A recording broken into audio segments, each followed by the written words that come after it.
1340 96.5 KVGC on the phone. Douglas Viviani of Everything Old is New Again. Tonight, he and David going to anchor down our evening program on the weekends with the show that, each week examines our pop culture, where it came from and why it's so popular. And I don't want to go in reverse order. Normally, we talk about the Tonight Show last, but you have a big special guest coming up, and that's all I'm going to tell folks, okay? There we go. You have a big special guest coming up on tonight's show. So we could talk about it a smidge if you want, or I could hold off. Give a tease. Well, okay, just a little bit. We have a guest star that's coming back for his 15th show. Whoa! 15th show with us, and we're going to talk about. How do I say this? Well, let's just say Congress lately and celebrities are all looking into the sky and looking at UFOs and making inquiries and finding out what it's all about and trying to promote at least a discussion of UFOs and do they exist, is there life on other planets? So we're going to explore that a little bit. So he's the what? He is your kind of like the Steve Martin of your show. You know, Steve Martin was to Saturday Night Live. Doesn't Steve have the most co-hosts? Except I think Tom Hanks took it. No, what's his name? Baldwin's taking that over. But yes. Okay. I'm sorry about that. So. Did you ever watch him on the Match Game? Do you think he's as much of an ass as he? He's the biggest ass on the planet. He's not funny. It's so fake. You can see when he does that show, everything is scripted. I'm sorry, he doesn't have a fun bone in his body. It's all about him. A narcissistic like you can't believe. He's a Long Islander, as you know, so I know a lot of people that know him and his family, and just not a nice guy. Moving along. You like that. Hate to say that because I really like to promote Long Islanders and all of that, but really kind of the bottom line, if you had to say one word, he's a jerk. Okay. That'll get us some attention. Yeah. We've made national news now. So. Hey, but he's not our guest. No, he's not our guest. He's not our guest. So we're going to hold that. A very nice person is our guest. Right, exactly. Very nice person. Kind of known as the Barry Goldberg of the Well, I almost gave it away there, huh? Yes, but he is. He's the one that gave me my first noogie. You remember those things? Yeah. Oh, yeah. Okay. I got my first set of noogies from him, so it goes way back. Yeah. So what is up with your world? You know, we've had we're done with our PSPSs for a while. Hopefully, there's a little weather event on the horizon. And that's all I'm going to say. PG&E has not said anything.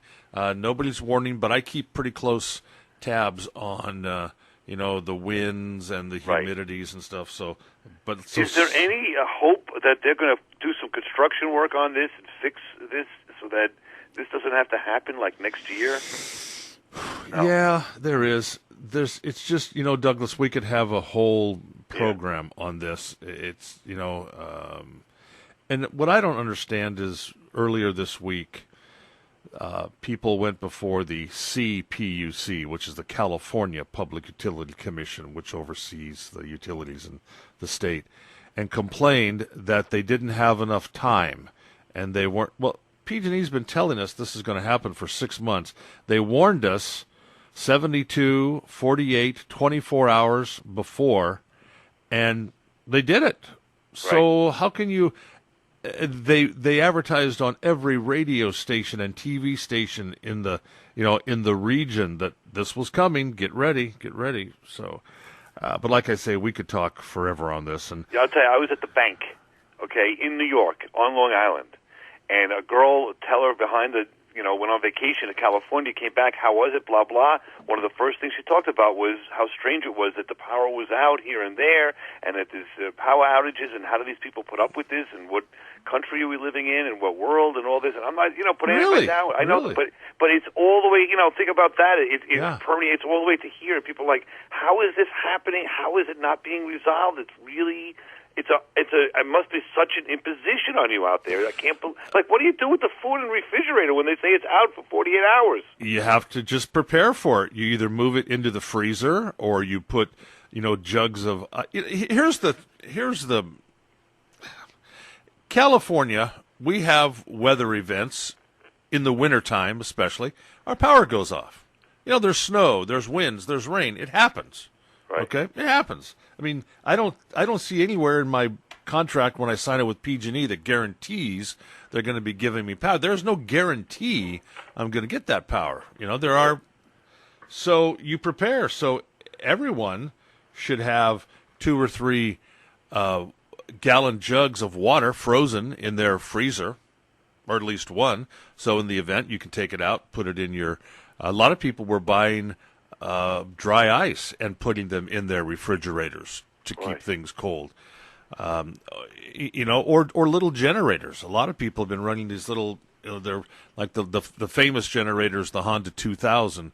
It's that little suitcase, little red generator, and they're very quiet. People can run their refrigerators for a couple of hours a day on them and then turn them off. Well, Californians are very understanding. If this was in New York, I swear to God, it would be a front-page story on the news, the national news every night, of people tearing down the front door to PSE&G and the governor's, mansion and all of that. I give you guys a lot of credit. We have one outage from a hurricane 5 years ago, and people are still talking about it. Now stop. See, that's what. See, you just said the key word, hurricane. See, hurricane. Everyone in California thinks you folks are crazy on the East Coast because you have hurricanes, tornadoes, snowstorms. These nor'easters that come down there, and and of course everybody from the East thinks that we live in an earthquake-infested fire, catastrophe and all that. Well, how many earthquakes roll through here? I don't know. But then again, your weather today is going to be, 69 degrees. Yeah, that was going to be 39. So right. But JD, works for PG&E. He's a public information officer off hours, and during these PSPS, he was, he did with CNN, with Fox, with Reuters, with the BBC. The ABC, which is the Australian broadcast company, worldwide, people were calling to ask how we're dealing with it. But you forget too, Douglas, those of us that live here in California and the West Coast, we're pioneers. We had the pioneering spirit. See, you guys stayed where it was safe. We moved on. See, we're used to living in the dark and making our own clothes. Well, there you go. Now, speaking of cooking over open fires. And exactly. See, Leo would love that. Wouldn't Leo love that? Someday you just go in the backyard and go, Leo, we're going to cook in the backyard. We're going to dig a pit, light a fire, and cook some hot dogs. Yeah, maybe one night in his life he would like it. Yeah. Anyway, speaking about what the kids like, I have to tell you, we had something here called Nerd Camp. I'll make it quick. The elementary school. We provided schools with so many. I can't. It's the school that houses the 3rd through 5th graders around us here, and on all of Long Island, we're the only school to do this, and I can't believe it. 65 authors, adult authors that write children's books or tween books, appeared last Saturday. They had almost like a convention. They all had a table in the gym.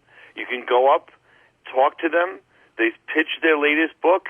You can get photographs with them, autographed books if you buy the book, have a conversation.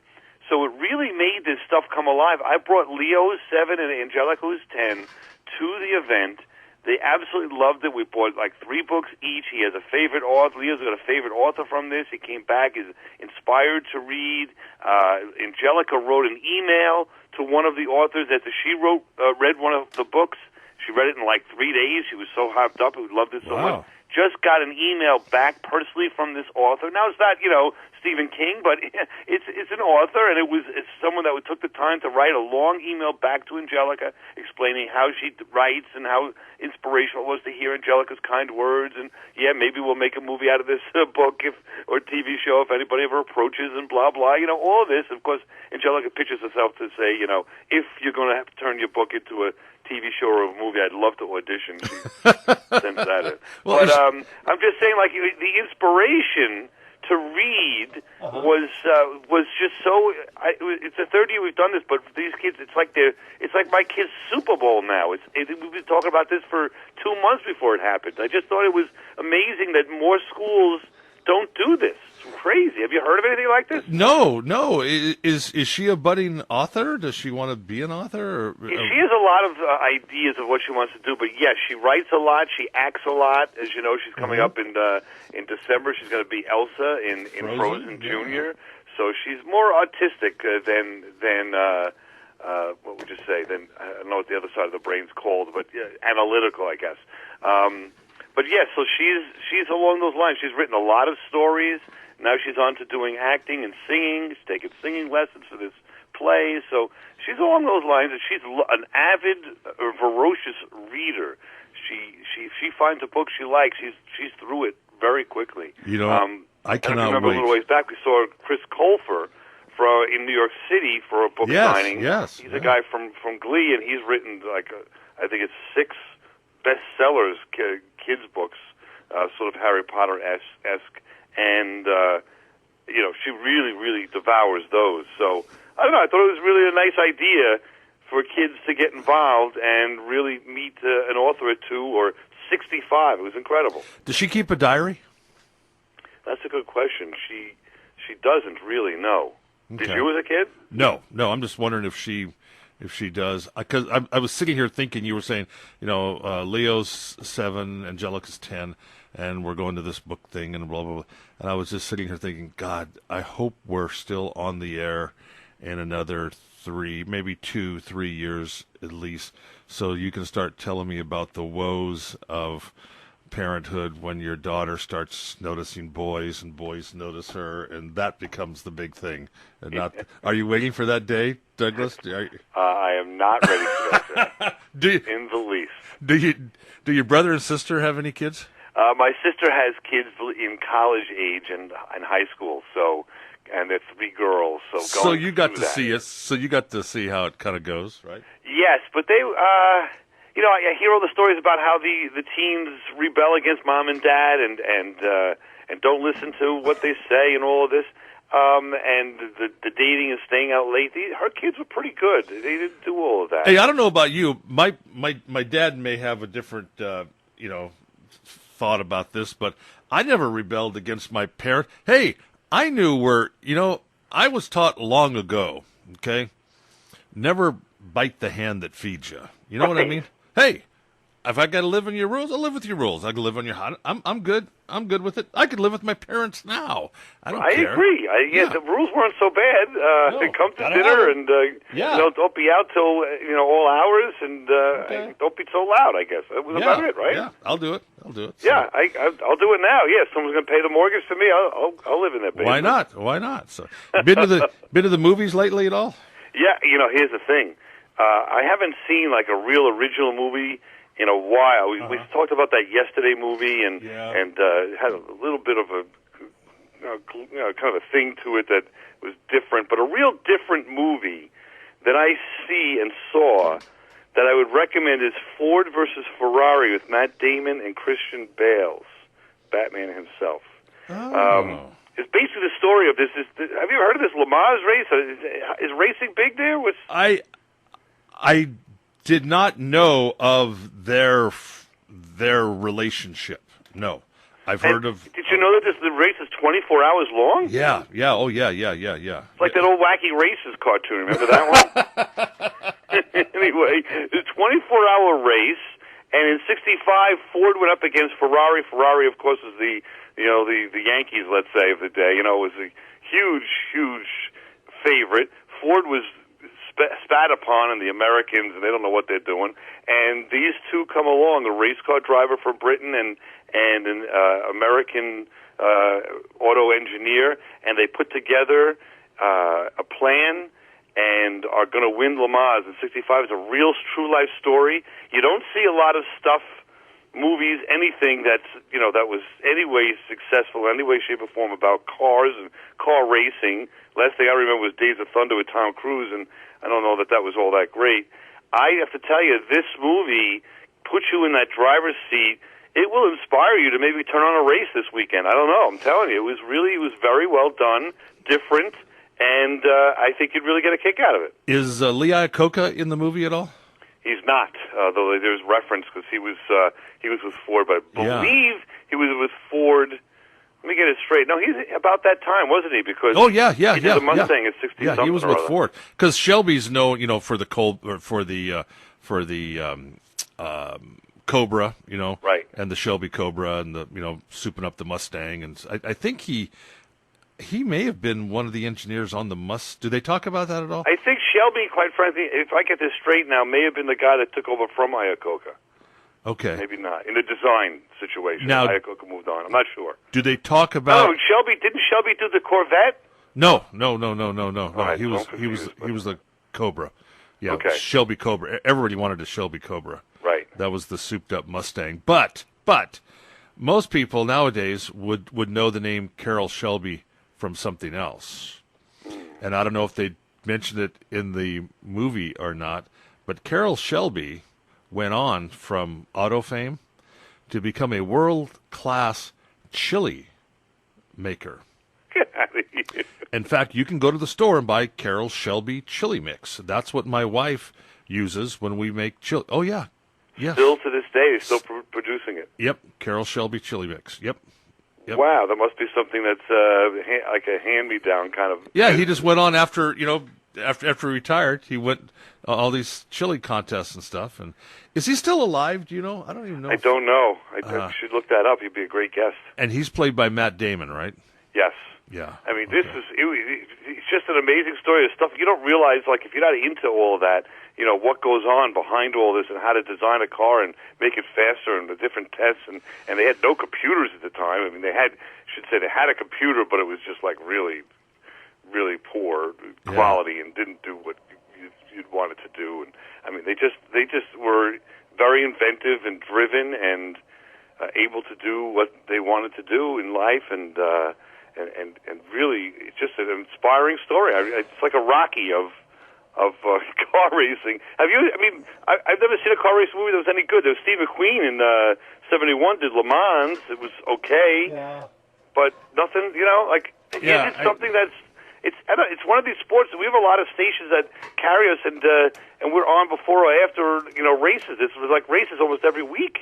I worked for a station once that we did the Indianapolis 500 on the radio. Think about that. Yeah. Well, they were filling a lot of time, I'm sure. Well, yeah, they would go they would talk about the racers. I mean, but we used to joke about it.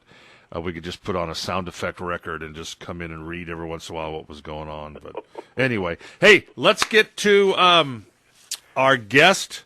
We kind of teased everybody. We've only got a few minutes left. So who is coming back? 15th time. 15th time. Everything Old is New Again's ufologist extraordinaire, Dr. John Viviani. Now, this will be his 12th appearance talking about UFOs. If you recall, he was on our Hot Dog-orama talking about and testing the best hot dog you can buy over the counter. Mm-hmm. We did the hamburger, what the heck, I forget what we called it, but the hamburger testing as well. And we also did a conspiracy that we solved, a bunch of conspiracy shows did on that show. So anyway, he's been for all of those. Now we've got the UFO. We're going to listen to Edgar Mitchell, who is one of the men on the moon. Yeah. He was in the Apollo 14. He just passed away, but he's in his 80s. I got a tape of him talking about UFOs, do they exist or not. The doctor renders his opinion about that. Celebrities, and there's also a great story. Have you heard about the story of Jackie Gleason being friends with Richard Nixon, and Gleason being just a real UFO connoisseur, and pushed Nixon to tell him, is there Roswell? Was there UFOs? What happened? And one day Richard Nixon knocks on Jackie Gleason's door and says, "Let's go. I want to show you something."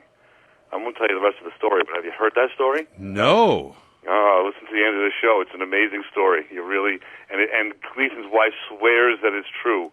And let's put it this way: I won't say any more. You've got to listen to the story. It's a great story about UFOs. Tonight, Gleason has a house upstate New York that he built, and it's round and it's reminiscent of, and he did it especially because he wanted it to resemble a UFO. Still exists to this day. I didn't know that side of him. Yeah. All right. Tonight at 6 o'clock, tomorrow night at 6 o'clock, the show that each week examines our pop culture, where it came from, why it's still popular, and always makes radio fun. Everything Old is New Again with Douglas Viviani and David Cohen. You know, Cohen's cheap enough to ask your brother to take a look at his teeth when he comes to visit. Oh, don't think he hasn't. Yeah, I know. Hey, have a great show tonight. You too.